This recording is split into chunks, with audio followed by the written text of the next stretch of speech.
Stop trying to fix your anxiety. Start understanding how it owns you.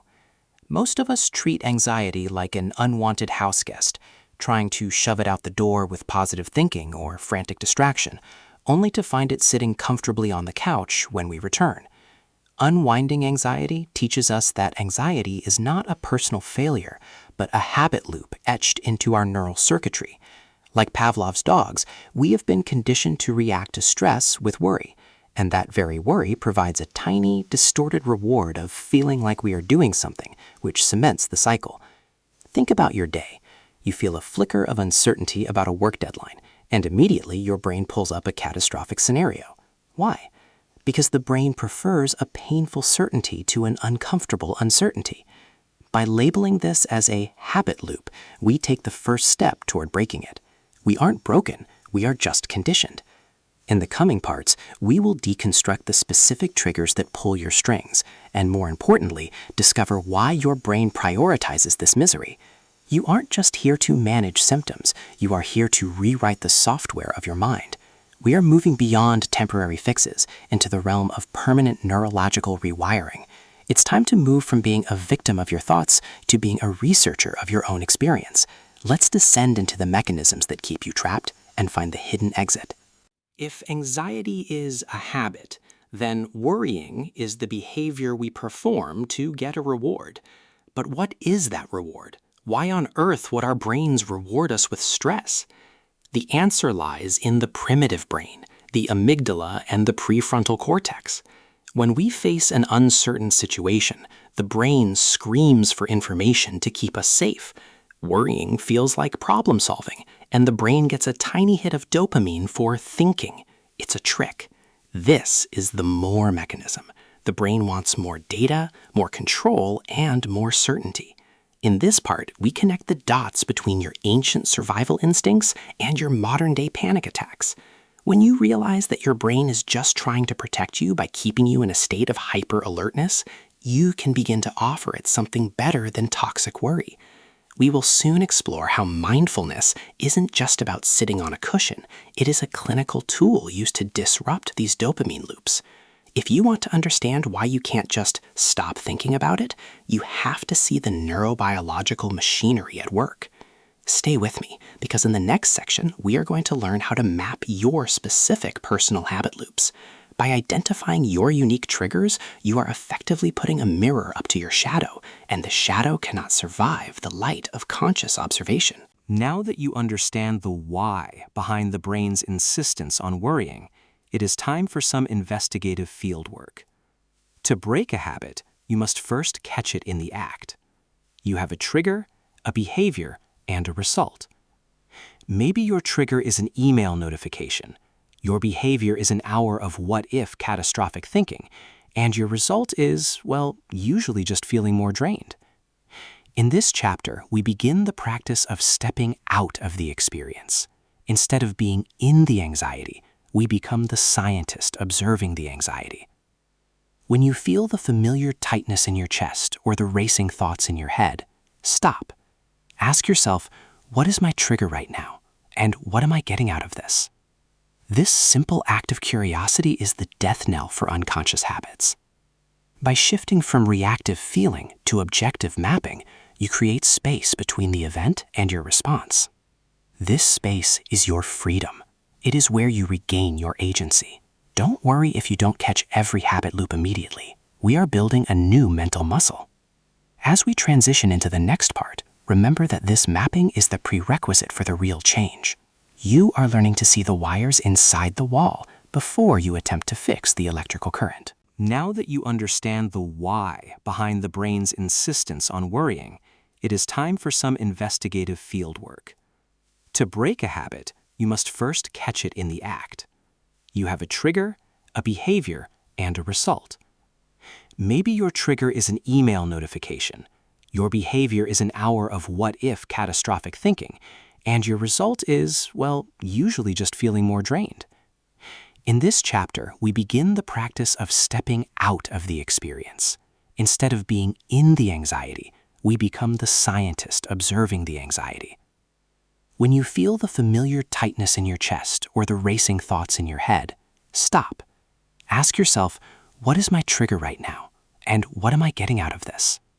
This simple act of curiosity is the death knell for unconscious habits. By shifting from reactive feeling to objective mapping, you create space between the event and your response. This space is your freedom. It is where you regain your agency. Don't worry if you don't catch every habit loop immediately. We are building a new mental muscle. As we transition into the next part, remember that this mapping is the prerequisite for the real change.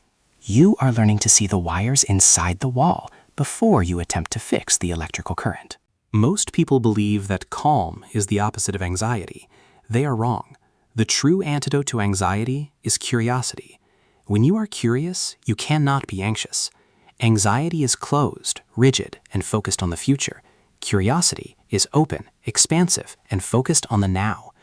Think about how a child explores the world. They don't judge, they simply observe. When you feel that familiar surge of panic, I want you to replace your worrying with investigating. Say to yourself, oh, that's interesting. Where is the anxiety in my body? Does it feel like static? Is it hot or cold? Does it have a color? By turning your attention toward the physical sensation rather than the story your brain is telling, you strip the anxiety of its power. The story is what keeps the loop spinning. The physical sensation is just energy. When you strip away the story, the energy dissipates. This is the secret sauce of Dr. Brewer's method. We are practicing the art of leaning into the discomfort rather than running away. Why does this matter for your long-term success? Because every time you choose curiosity over panic, you are literally changing your brain's default setting. Keep this momentum. In the next part, we will discuss how to pair this curiosity with the most powerful tool in your emotional arsenal, the B.I.D technique. We have mapped the loops and cultivated curiosity. Now let's talk about tactical execution. The B.I.D technique is your manual override switch. First, breathe. When we panic, our breath becomes shallow, signaling to the brain that we are in danger. Deep, slow breathing sends a physiological message that you are safe. Second, investigate. This is where you apply the curiosity we just discussed. What is the thought? What is the feeling? Third, do. After you have observed the sensation and realized that it is just a transitory physical state, you make a conscious choice about what to do next, rather than falling back into the habit loop. This is the moment where you reclaim your power. You aren't suppressing the emotion, you are processing it. By moving through these 3 steps, you transform a potentially overwhelming moment into a learning opportunity. This is how you stop the cycle of I'm anxious about being anxious. You are building a bridge over the chasm of panic. In our next section, we will explore the golden reward, the moment you realize that letting go feels better than clinging on. This is the pivot point where your brain begins to prefer health over the old destructive habits. Human beings are pleasure-seeking creatures. Your brain currently thinks that worrying is a reward, which is why it keeps doing it. To break the habit, you need to provide the brain with a better reward. This isn't about eating a chocolate bar or distracting yourself with social media. The better reward is the profound sense of relief that comes when you stop struggling. When you successfully use the B.I.D technique, you feel a sense of clarity, spaciousness, and relief. This feeling is chemically superior to the hollow, jittery rush of anxiety. Your brain is a learning machine. It will eventually notice that the relief of letting go is more satisfying than the churning of worry. We are essentially teaching your brain that peace is more rewarding than panic.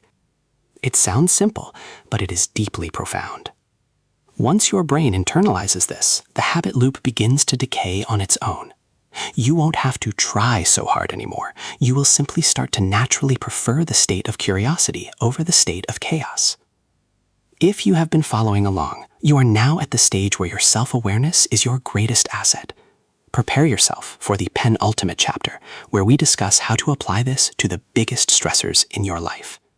It is one thing to manage a minor annoyance. It is quite another to manage a major life transition, a health crisis, or a significant financial stressor. In this part, we apply everything we have learned to the big triggers.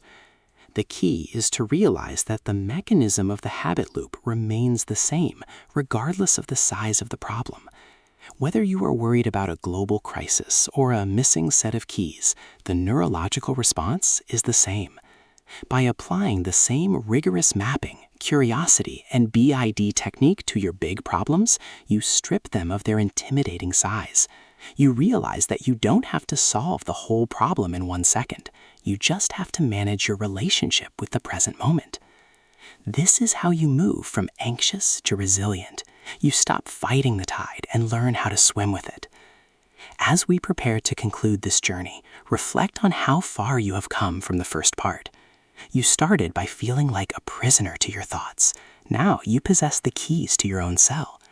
The next part is the final step, where we seal these habits into your daily life for long-term emotional mastery. You are no longer the same person who started this journey at the beginning of the first chapter. By mapping your loops, engaging your curiosity, using the B.I.D technique, and replacing the old rewards with the relief of presence, you have fundamentally altered your internal landscape. You have moved from a reactive state of more to a proactive state of enough. This isn't the end of the work. It is the beginning of a life lived with intentionality rather than habit. Anxiety will still pop up. It is a human emotion, but it will no longer have the power to derail you. You now know how to look at it, acknowledge it, and let it pass like a cloud in the sky. You have the tools, the knowledge, and the scientific backing to remain the captain of your own ship, regardless of how turbulent the waters become. Thank you for walking through these 8 parts with me. I hope you feel lighter, clearer, and more empowered. If you found this guide to be the turning point in your journey toward a calmer mind, please make sure to like this video to help others find it. Share it with someone who is currently trapped in their own habit loops, and subscribe to the channel for more deep dives into the science of human behavior. Don't forget to hit the bell icon so you never miss an update as we continue to unlock the mysteries of the brain together. See you in the next one.